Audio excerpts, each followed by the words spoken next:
오늘은 나는 부활이요 생명이니 라고 하는 제목으로 부활절 예배 말씀을 함께 나누도록 하겠습니다. 예수님의 삶은 몇 가지 중요한 구분이 있습니다. 예수 그리스도의 탄생, 그리고 성장, 그리고 공생애, 그리고 고난과 죽음, 그리고 부활입니다. 이 중에서 특별히 예수님의 탄생과 부활은 예수님을 잘 설명하는 아주 중요한 두 개의 중요한 사건입니다.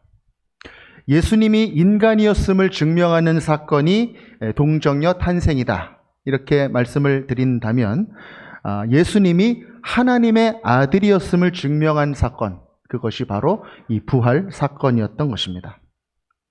마태복음 1장 23절에는 보라, 처녀가 잉태하여 아들을 낳을 것이요 그의 이름을 임마누엘이라 하리라 하셨으니 이를 번역한즉 하나님이 우리와 함께 계시다 함이라. 예수님의 동정녀 탄생에 대해서 기록하고 있습니다. 또 로마서 1장 4절에는 성결의 영으로는 죽은 자들 가운데서 부활하사 능력으로 하나님의 아들로 선포되셨으니 곧 우리 주 예수 그리스도시니라. 이렇게 예수님의 부활에 대해서 이야기하고 있습니다. 그렇습니다. 이 동정녀 탄생 그리고 부활, 이 두 가지는 복음의 핵심이고 예수님에 대한 너무나도 중요한 두 가지 진리인 것입니다. 오늘 우리가 부활절 예배를 드리고 있는데 특별히 이 부활절은 우리 믿음의 사람들에게 있어서는 가장 중요한 절기다. 어떻게 보면 성탄절보다도 더 중요한 절기다. 이렇게 말씀을 드릴 수가 있습니다. 왜냐하면 이 죽음과 부활, 예수님의 죽음과 부활이 우리가 하나님 앞에서 의롭다 이렇게 칭함을 받게 된 근거이기 때문에 그렇습니다. 로마서 4장 25절을 함께 읽겠습니다. 시작. 예수는 우리가 범죄한 것 때문에 내줌이 되고 또한 우리를 의롭다 하시기 위하여 살아나셨느니라. 아멘. 예수님의 죽음은 우리 죄를 대속하기 위한 그런 죽음이었고 예수님의 부활은 모든 죄의 속박을 이기심으로 우리를 하나님의 의로 들어가게 하신 그런 사건이었던 것입니다. 그래서 예수 그리스도의 부활은 귀하고 또 귀한 그런 일인 것입니다. 그런데 문제는 이 부활이 사람들에게 받아들여지기가 쉽지 않다는 데에 있습니다. 동정녀 탄생도 그렇지만 이 부활은 더더욱 그러합니다. 교회 다니는 사람들에게도 종종 이 부활은 걸림돌이 되는 경우도 있습니다. 교회에 와서 예배는 드리지만 이 부활에 대한 믿음이 없이 예배하는 분들 없을까요? 이 자리에 계시는 여러분들은 어떻습니까? 누구는 그렇게 얘기를 하는 사람도 있습니다. 나한테 동정녀 탄생하고 부활만 빼고 믿으라고 해달라. 그러면 내가 다 믿겠다. 그렇게 이야기하는 사람들도 있습니다. 그만큼 이 부활이 받아들여지기가 쉽지 않다라는 것이죠. 너무나 중요한 사건인데 받아들여지기가 쉽지 않은 사건.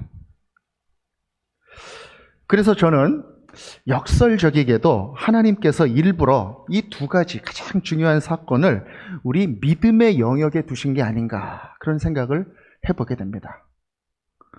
하나님이 인간이 된 것, 그리고 제물이 되신 예수님이 부활하신 것, 이것을 우리가 받아들여서 담는 데에는 우리의 이해의 그릇이 필요한 것이 아니라 믿음의 그릇이 필요하다라고 하는 것입니다.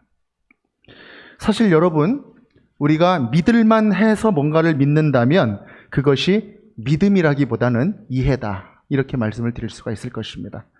그러나 광대하시고 무한하신 하나님의 존재와 그 능력의 신비는 우리가 믿음이라고 하는 그릇이 준비되어야만 담길 수 있고 또 큰 믿음의 그릇이 있어야만 더 풍성하게 담길 수 있는 것이기 때문에 그렇습니다. 여러분, 사실 우리 주변에 돌아보면 우리가 믿어야만 알 수 있는 그런 것들이 적지 않습니다. 여러분 혹시 여러분들 부모님이 실제로 여러분들의 부모님인지 여러분 어떻게 아십니까? 여러분 보신 적 있으세요? 그래도 알고 있죠. 어떻게 압니까? 우리가 사진도 보고 어렸을 때부터 엄마 아빠 얼굴 이렇게 만져보면서 나랑 닮은 데도 찾아보고, 그리고 이분들이 이상하게 나한테 잘해주고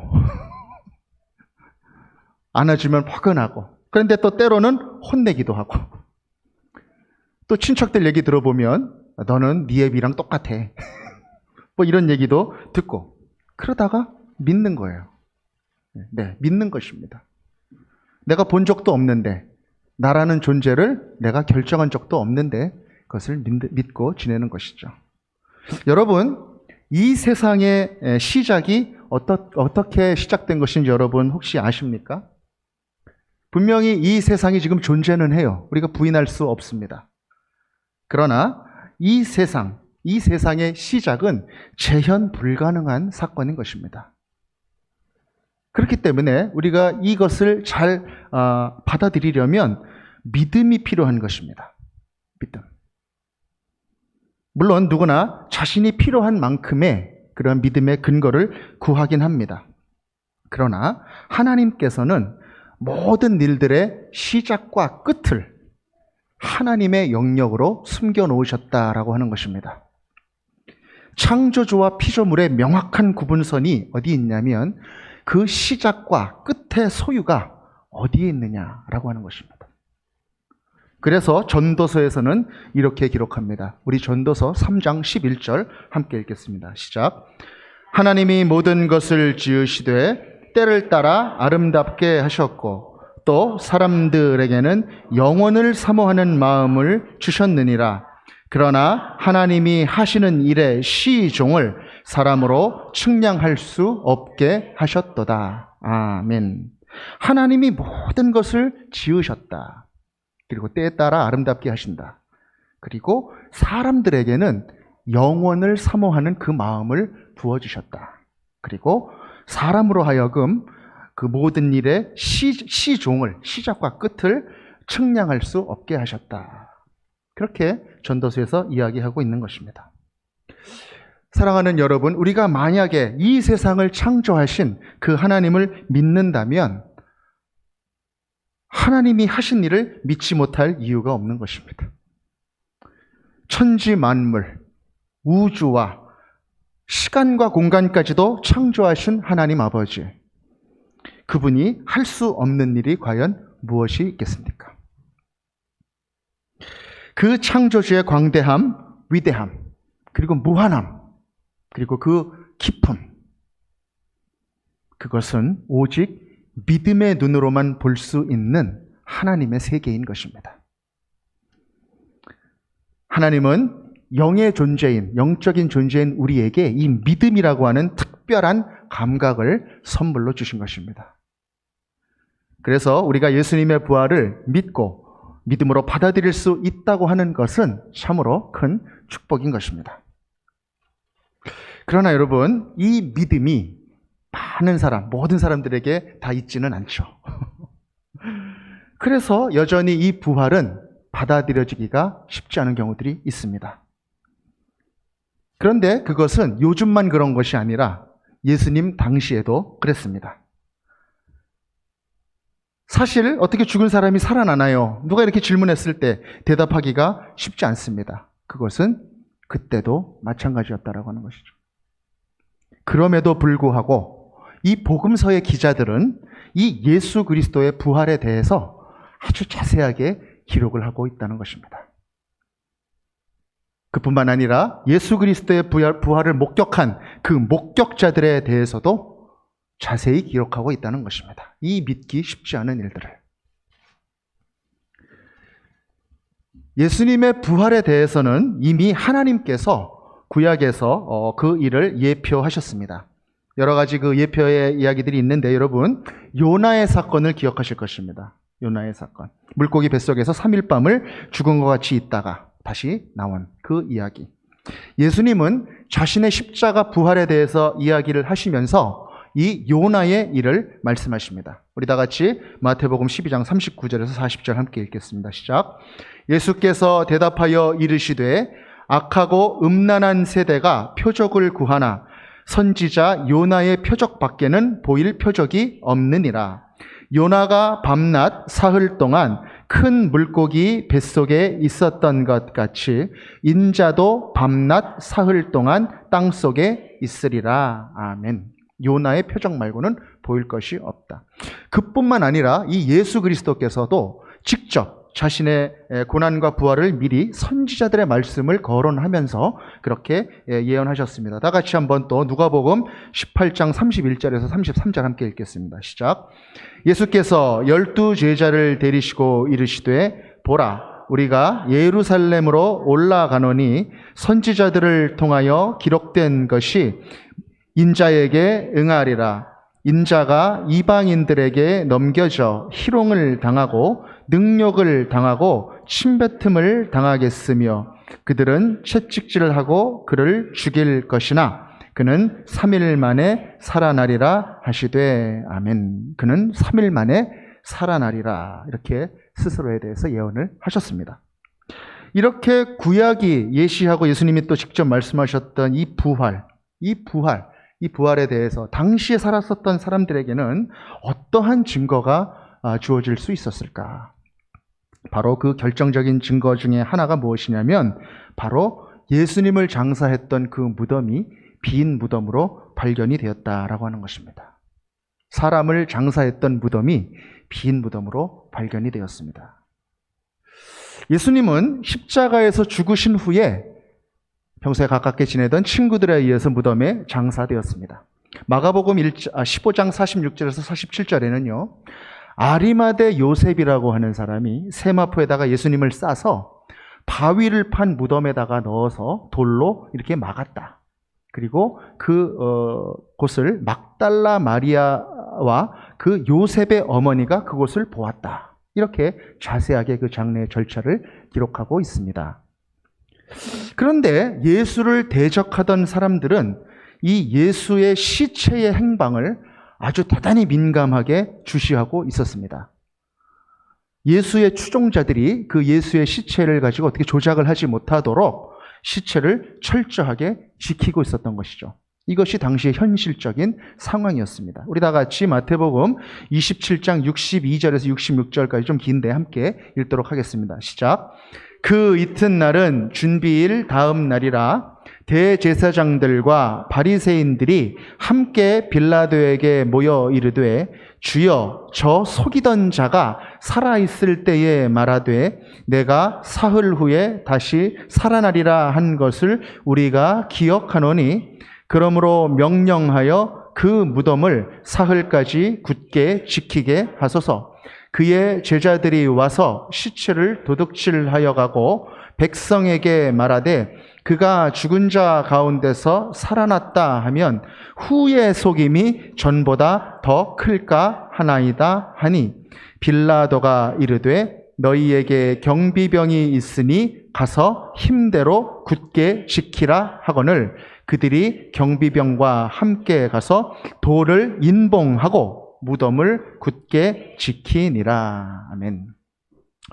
예수님을 죽인 것으로 끝난 게 아니라 당시의 종교 지도자들과 로마 당국은 그 시체를 잘 지키는 게 역시 또 중요한 그런 상황이었다라고 하는 것입니다.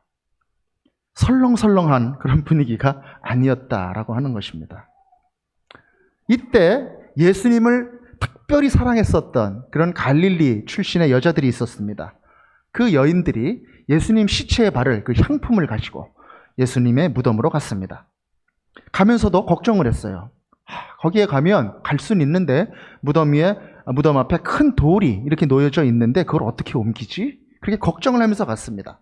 그런데 가보니 돌은 옮겨져 있고 천사로 보이는 한 청년이 이제 말을 하는 겁니다. 예수님은 부활해서 여기 없다. 먼저 갈릴리로 가 계신다. 그 말을 딱 들으니까 여자들이 너무나 놀래서 몹시 놀라 떨며 무덤에서 도망했다. 그렇게 기록되어 있습니다. 여인들은 또 이 일을 제자들에게 가서 알립니다. 그런데 제자들이 안 믿습니다. 믿지 못할 만한 일이기 때문입니다. 그런데 이 베드로가 그래도 좀 의구심이 나서 혼자 그 무덤에 가봅니다. 가봤더니 예수님의 시체는 없고 세마포만 가지런히 그 자리에 놓여 있었다는 것입니다. 무덤이 빈 무덤으로 발견이 된 것입니다.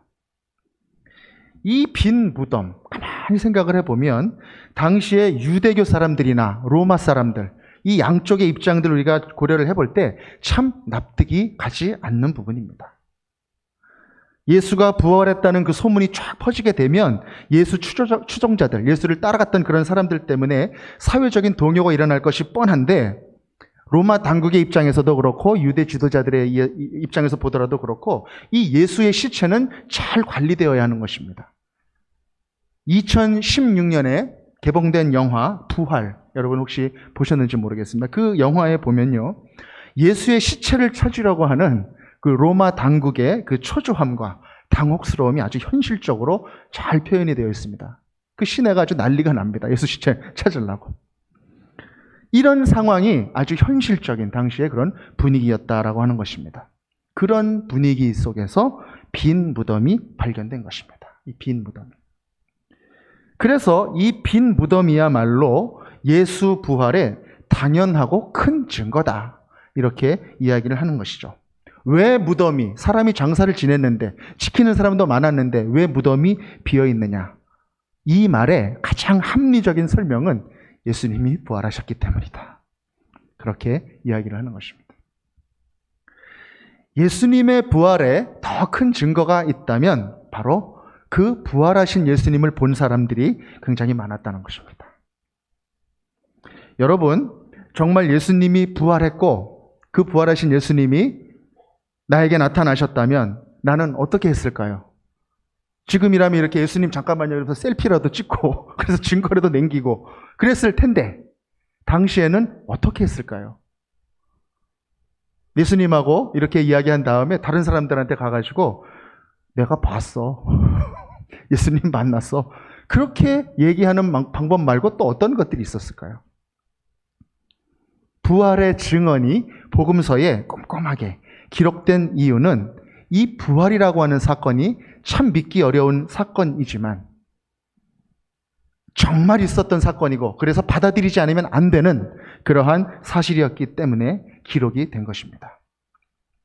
신약에 기록된 그러한 증인들의 증언에 대해서 한번 살펴보면 대략 이렇습니다. 여러분, 의사 누가 아시죠? 누가복음의 저자입니다. 모든 예수님에 대한 기록을 아주 꼼꼼하게 시간의 전후와 인명, 지명을 꼼꼼하게 잘 적어서 복음서를 기록을 했습니다. 그는 사도행전에서 예수님이 부활하신 후 40일을 세상에 계시면서 나타났다, 이렇게 증언합니다. 우리 다 같이 사도행전 1장 3절 같이 읽겠습니다. 시작. 그가 고난 받으신 후에 또한 그들에게 확실한 많은 증거로 친히 살아 계심을 나타내사 40일 동안 그들에게 보이시며 하나님 나라의 일을 말씀하시니라. 아멘. 40일 동안 나타나셨다, 그렇게 기록합니다. 또 아까 시체에 향품을 바르려고 무덤으로 달려갔던 여인들 중에서 예수님을 아주 특별하게 사랑했었던 한 여인이 있었습니다. 그 여인이 바로 막달라 마리아였습니다. 마가복음 16장 9절에는 이 부활한 예수님을 제일 처음 본 게 바로 이 막달라 마리아였다, 이렇게 기록하고 있습니다. 제가 한번 읽겠습니다.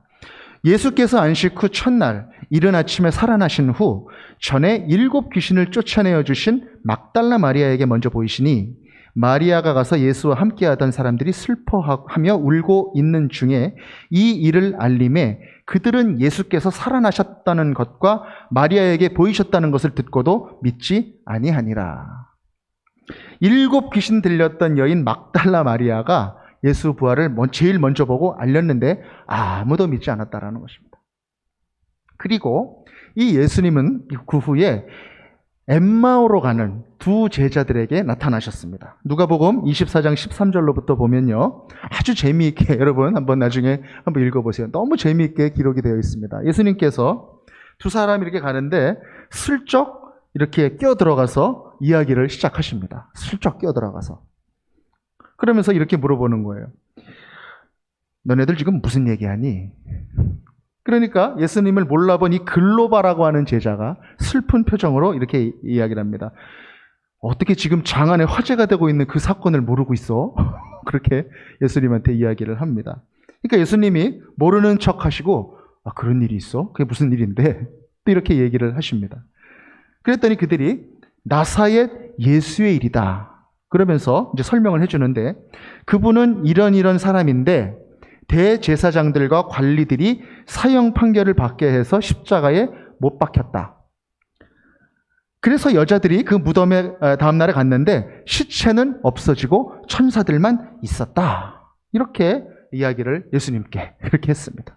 그러니까 예수님이 그 말을 듣고 두 제자에게 구약을 이야기하시면서 아주 구체적으로 그 죽음에 대해서 이야기를 해주십니다. 아주 흥미롭고 아주 구체적인 그런 기록이 그렇게 나와 있는 것이죠.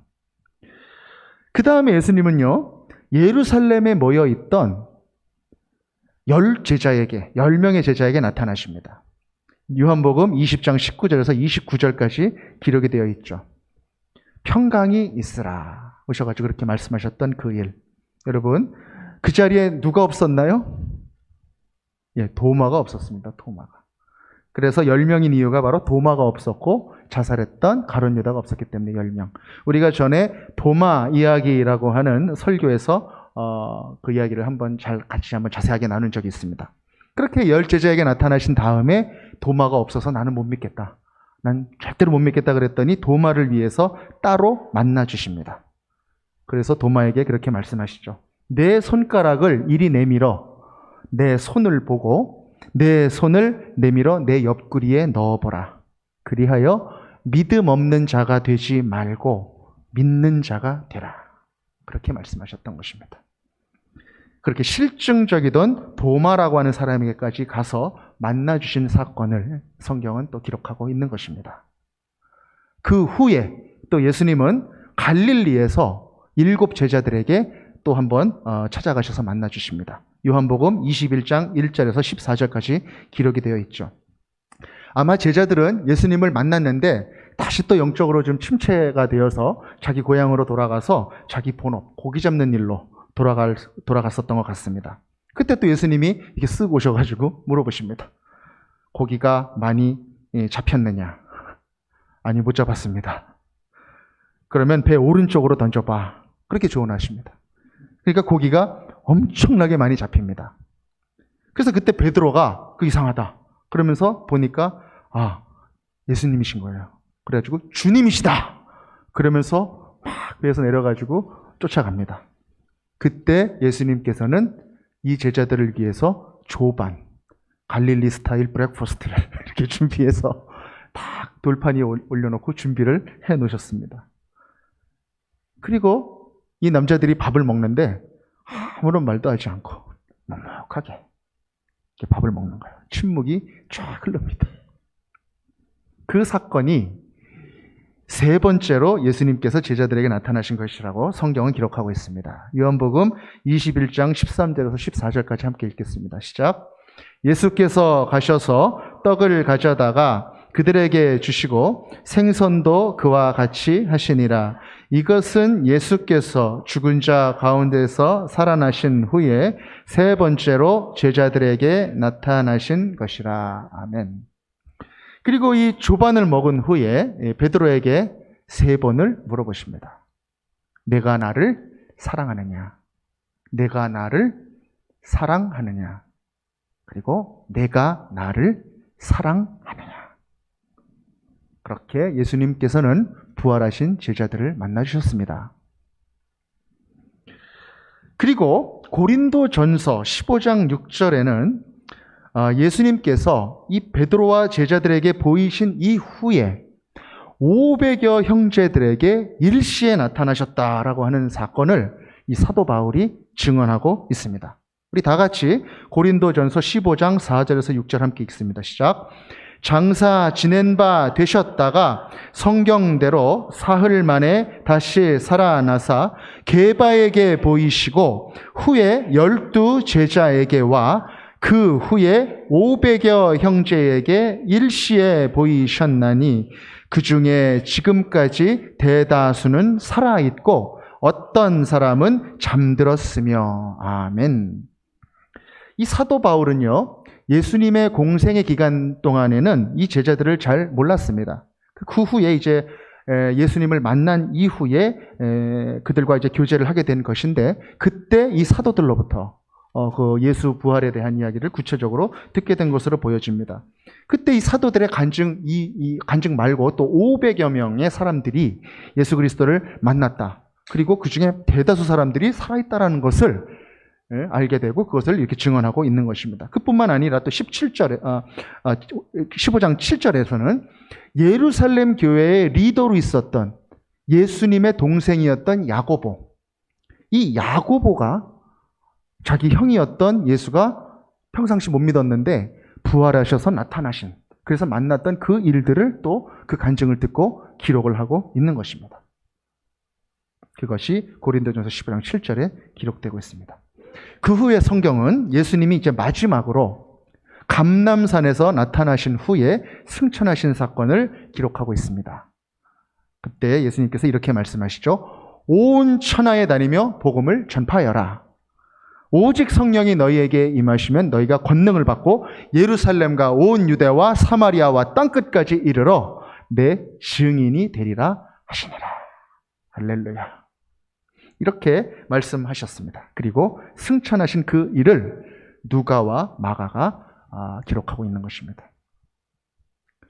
이 모든 목격의 내용들이, 이 증언들이 다 성경에 기록이 되고 있는 것입니다. 말씀드린 바대로 이 부활은 그 당시에도 불가능한 일이었습니다. 그렇기 때문에 이 증언들이 증인에 의해서만 이야기가 될 수 있었던 것입니다. 그것이 이렇게 기록이 된 것이죠. 여러분, 있을 수 있는 일이 일어났으면 증인이 그렇게 필요하지 않습니다. 저기 봤는데 해가 떴대. 그거 특별히 적어놓지 않아요. 의미 없습니다. 그렇게 있을 수 없는 일이 일어났기 때문에 이 부활의 증언들을 촘촘하게, 자세하게 이렇게 기록을 해놓게 된 것이죠. 그런데 여러분, 이 부활을 믿지 않기로 작정한 사람들이 있어요. 그리고 믿을 수 없는 사람들, 그런 사람들은 여러 가지 이 빈 무덤에 대해서 또 이 부활에 대해서 합리적인 설명을 시도하곤 합니다. 여러분들 많이 들어보셨을 겁니다. 어떤 이야기들이 있습니까? 도적설이 있습니다. 도적설. 아까 제사장들이 또 그렇게 사주했었던 그런 내용들에도 있었죠. 예수 그리스도의 시체를 제자들이 훔쳐갔다는 거예요. 그런데 그 시체를 훔쳐간 제자들이 과연 순교까지 갈 수 있었을까? 이런 의문점이 드는 것입니다. 조작한 사람들이. 또 어떤 설이 있냐면 이 기절설이라는 게 있습니다. 기절설. 예수님께서 죽은 것이 아니라 잠시 정신을 잃었던 것이다. 그런데 요한복음 19장 32절에서 34절까지는요. 로마 군인이 창으로 옆구리를 쿡 찔렀을 때 피와 물이 나왔다. 이렇게 기록을 하고 있습니다. 그리고 여기는 지금 사형장이었기 때문에 사형을 시킨 죄인의 죽음을 반드시 확인하게 되어 있습니다. 그게 기본 프로세스예요. 그렇기 때문에 이 기절설 역시 믿을 수 없습니다. 그리고 또 한 가지가 뭐가 있냐면 무덤 오인설 이렇게 있습니다. 막달라 마리아가 막 갔는데 딴 무덤에 갔다는 거예요. 딴 무덤에. 딴 무덤에 가서 보니까 아무도 없어서 오해했다. 무덤을 오인했다. 그렇게 이야기하고 설명합니다.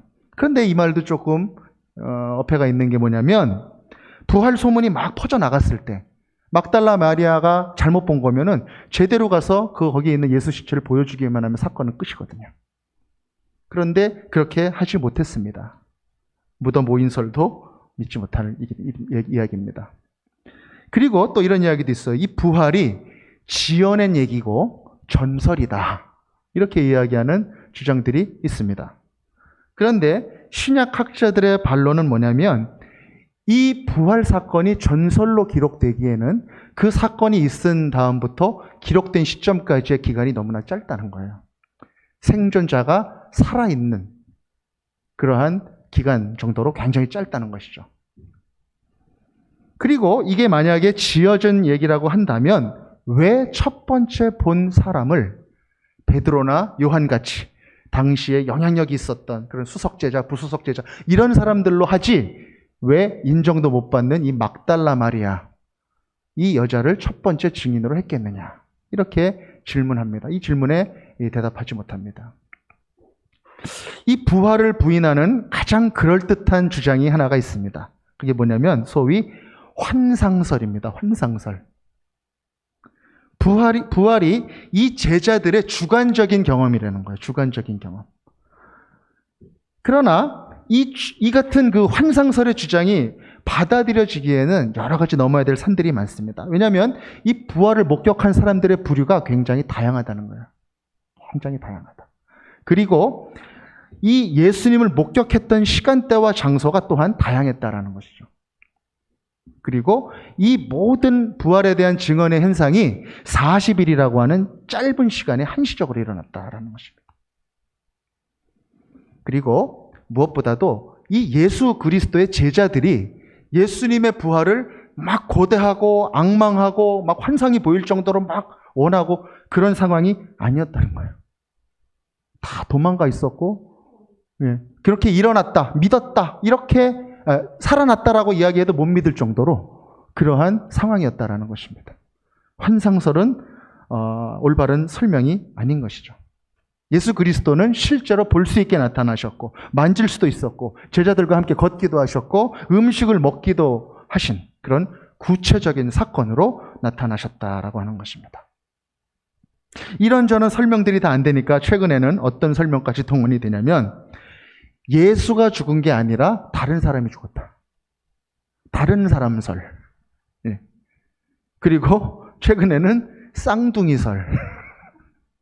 예수는 쌍둥이였다. 죽은 사람은 쌍둥이 A, 나타난 사람은 쌍둥이 B. 이렇게 합리적인 설명을 하려고 많은 이야기들을 동원하고 있다는 것입니다. 참 대단들합니다. 그래요, 여러분. 이 부활이 그만큼 설득이 되지 않는 사건이기 때문에 일면 또 이해도 되죠. 말로 관철이 되지 않는 일. 이성과 논리의 틀로만 보면 참 믿기 어려운 것이 이 부활의 사건인 것입니다.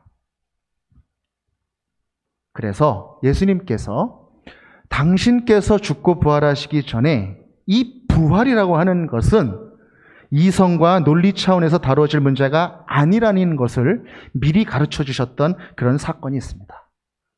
여러분 기억하실 거예요. 베다니에서 죽은 나사로를 다시 살리셨던 일, 그 기적을 통해서 부활을 가르치셨던 것이죠. 나사로가 병들어 죽었다는 소식을 듣고 예수님은 그리로 가십니다. 그런데 일부러 3일이 지난 다음에 가십니다. 완전히 죽음을 확인한 다음에 그것으로 가십니다. 그 자리에 누이들 마리아와 마르다가 있었습니다. 여러분 기억하시죠? 전에 예수님이 그 집에 전에 찾아갔을 때 마리아는 예수님 옆에 쫙 붙어서 예수님 얼굴만 바라봤던 그런 여인이고 이 마르다는 맡은 일이 많아서 늘 분주했던 그런 여인이었습니다. 그래서 이 마르다는 예수님 심부름도 시켰잖아요. 뭐라 그랬습니까? 예수님, 저 마리아한테 이야기해가지고 나 좀 도와주라 하십시오. 너무 바빠서. 예수님 심부름 시켰던 그 여인이 이 마리아였습니다. 마르다였습니다. 이 마리아는 조금 감성적인 사람이었던 것 같고 이 마르다는 굉장히 이성적이고 아주 실증적인 그런 사람이었던 것 같습니다. 그런데 이 마르다가 좀 마음이 급해요.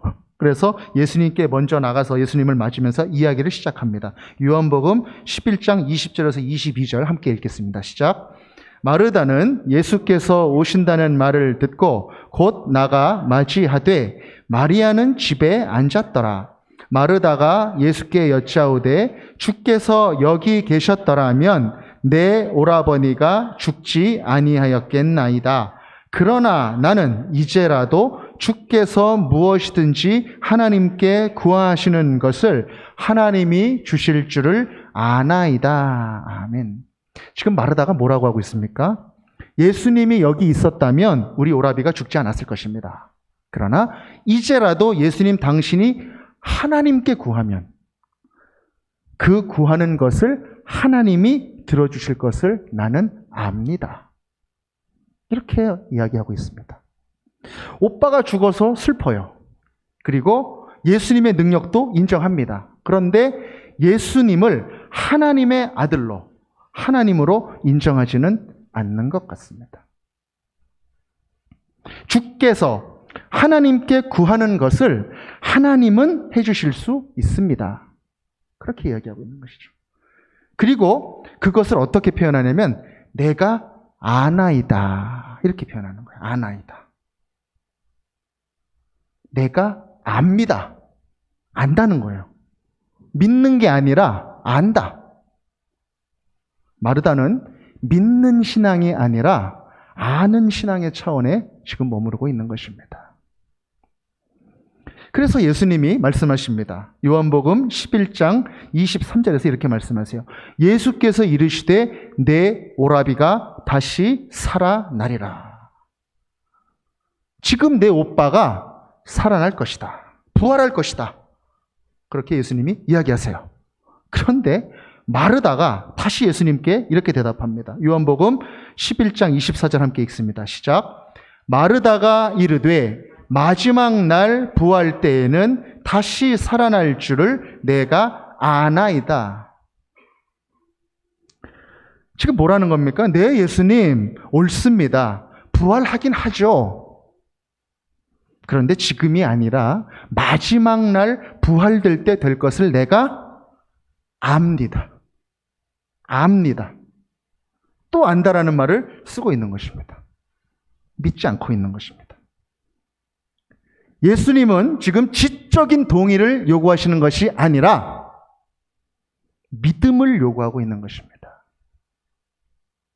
그것은 나의 기준이 아니라 하나님의 기준, 그것을 신뢰하고 바라보면서 나의 의지까지도 동원하는, 나의 순종까지도 동원하는 그러한 영적인 태도를 의미하는 것입니다.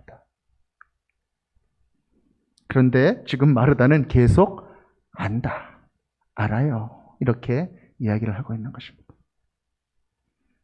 그래서 예수님이 그 마리아를 보시면서 결정적인 이 한 말씀으로 부활과 생명을 가르치십니다. 다 함께 오늘 본문 요한복음 11장 25절에서 26절 함께 읽겠습니다. 시작. 예수께서 이르시되 나는 부활이요 생명이니 나를 믿는 자는 죽어도 살겠고 무릇 살아서 나를 믿는 자는 영원히 죽지 아니하리니 이것을 내가 믿느냐? 마르다야, 나는 부활이요 생명이다. 내 안에 있는 사람은 이미 영원한 생명이 그 안에 있다. 그 생명을 발견하고 소유한 사람은 죽어도 살겠고, 살아서 나를 믿는 사람은 이미 그 영원한 생명을 시작하는 그 사람이다. 육신의 죽음, 육신의 부활, 생명은 그 차원의 문제가 아니다. 이 생명은 이해해야 할 문제가 아니라 바로 믿음에 대한 문제다라고 하는 것입니다. 이것을 지금 예수님은 이야기하고 계시는 거죠. 이것을 내가 믿느냐? 예수님이 부활이요 생명이다라고 하는 이 말씀, 또 이것을 내가 믿느냐라고 하는 믿음을 요구하시는 예수님의 질문 앞에 마르다가 마침내 자신의 의지와 순종을 들여서 믿음으로 고백합니다. 요한복음 11장 27절 제가 읽겠습니다. 이르되 주여 그러하외다. 주는 그리스도시요 세상에 오시는 하나님의 아들이신 줄 내가 믿나이다. 할렐루야. 그리고 예수님은 나사로를 살리십니다. 부활을 보여주신 것입니다. 육신의 부활. 그러나 그 자리에 있었던 나사로의 육신의 부활보다 더 중요한 것은 무엇입니까? 바로 예수님이 생명이시다라고 하는 것입니다. 생명. 여러분, 예수님이 어떻게 나사로를 살렸습니까? 그것은 예수님이 생명이시기 때문에 그런 것입니다. 나사로가 부활했습니다. 그런데 나사로는 늙어 죽었어요. 육신의 부활은 창조주 하나님이 원하시면 언제든지 일어날 수 있는 일이라는 것입니다. 그러나 그보다 더 중요한 근본적인 것은 바로 무엇이냐면 이 생명 되신 예수 그리스도, 그분을 발견하는 것, 믿는 것이다 라고 하는 것입니다. 그 믿음 안에 거하는 것, 그것이 중요하다라고 하는 것입니다. 사랑하는 여러분, 이 부활하신 예수 그리스도를 만나서 그 인생이 180도 변했던 사람이 있죠. 사도 바울입니다. 당대 최고의 지성이었던 이 바울은 예수 그리스도를 만난 이후에 그의 삶을 헌신하면서 예수를 전하는 그 한 길로 죽음까지 갑니다. 그 바울이 그의 모든 신앙을 걸고 이렇게 고백합니다. 고린도전서 15장 12절로 15절 상반절까지를 우리 한 목소리로 내용을 깊이 묵상하며 함께 읽겠습니다. 시작. 그리스도께서 죽은 자 가운데서 다시 살아나셨다 전파되었거늘 너희 중에서 어떤 사람들은 어찌하여 죽은 자 가운데서 부활이 없다 하느냐. 만일 죽은 자의 부활이 없으면 그리스도도 다시 살아나지 못하였으리라. 그리스도께서 만일 다시 살아나지 못하셨으면 우리가 전파하는 것도 헛것이요 또 너희 믿음도 헛것이며 또 우리가 하나님의 거짓 증인으로 발견되리니 우리가 하나님이 그리스도를 다시 살리셨다고 증언하였음이라. 아멘. 부활이 없으면 우리가 전하는 것도 헛것이요 우리의 믿음도 헛것이다라고 하는 것입니다. 여러분, 사도 바울이 자신의 전 인생을, 자신의 전 신앙을 갖고 고백하는 이 가슴으로부터 나오는 이 고백이 여러분 들리고 느껴지십니까? 부활이 없다면 우리에게는 아무것도 없는 것이다라고 하는 것입니다. 고린도전서 15장 17절에서 19절까지를 제가 읽겠습니다. 그리스도께서 다시 살아나신 일이 없으면 너희의 믿음도 헛되고 너희가 여전히 죄 가운데 있을 것이요 또한 그리스도 안에서 잠자는 자도 망하였으리니 만일 그리스도 안에서 우리가 바라는 것이 다만 이 세상의 삶뿐이면 모든 사람 가운데 우리가 더욱 불쌍한 자이리라.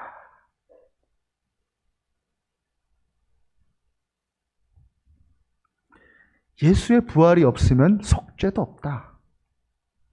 그러므로 여전히 우리는 죄의 속박 아래 살아갈 수밖에 없다. 이 세상에서 좋은 종교인으로 살 수는 있을지 모르겠어요. 모범적인 교인으로 봉사하며 헌금하며 살 수 있을지는 몰라도 부활하신 예수님을 믿는 그 부활신앙을 가지고 살아가는 것은 가능하지 않습니다. 영원한 생명의 소망은 없게 되는 것입니다. 만일 그리스도 안에서 우리가 바라는 것이 이 세상의 삶뿐이면 모든 사람 가운데 우리가 더욱 불쌍한 사람이다. 이 좋은 봄날 꽃구경 가고 바람 쐬고 있는 사람들보다 우리는 얼마나 불쌍한 사람들이냐는 거예요. 이렇게 부활절 예배를 드리고 있는 제기동 서울중앙교회 우리들은 얼마나 불쌍한 사람들입니까? 사랑하는 제기동 서울중앙교회 모든 성도님들, 우리 주님이 부활하셨습니다. 할렐루야! 우리 주님이 다시 사셨습니다.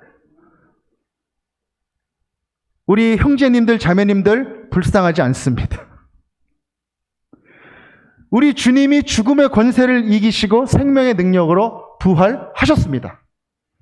그리고 우리에게 이 부활의 소식에 대해서 아멘 하게 하셨습니다. 이 부활의 능력으로 우리의 모든 연약함을 이기게 하셨습니다.